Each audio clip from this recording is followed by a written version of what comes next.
এতিয়া বনাম বেঙেনাৰ তৰকাৰী। এতিয়া দিলোঁ অলপ,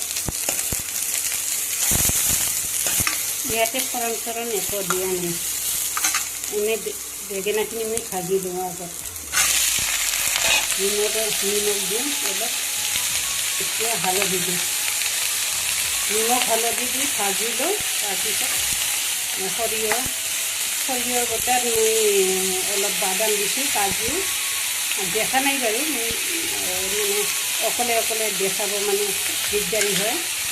সৰিয়হত মই বাদাম দিছোঁ, কাজু বাদামো দিছোঁ, এনে চীনা বাদাম, আৰু এটা জলকীয়া আৰু নহৰু 2 চকল আৰু অলপ আদা আৰু সৰিয়হ, এইখিনি দি মানে পেষ্ট কৰি দিছোঁ।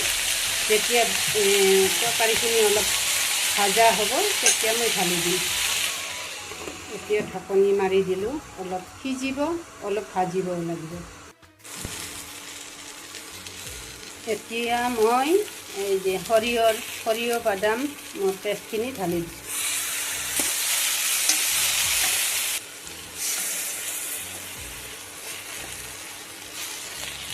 সৰিয়হখিনি ভাজিব নালাগে, ইয়াত অল্প নহৰু আছে, বাদাম আছে আৰু সৰিয়হ আৰু একো নাই, আৰু এটা জলকীয়া।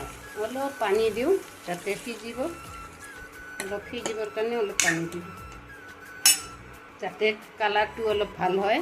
ৰেড চিলি দিছোঁ, এতিয়া ঝাল নাই, এনে কালাৰৰ জন্য অলপ দিছোঁ। আলু বেঙেনা চচ্চড়ি হৈ গ'ল এইটো।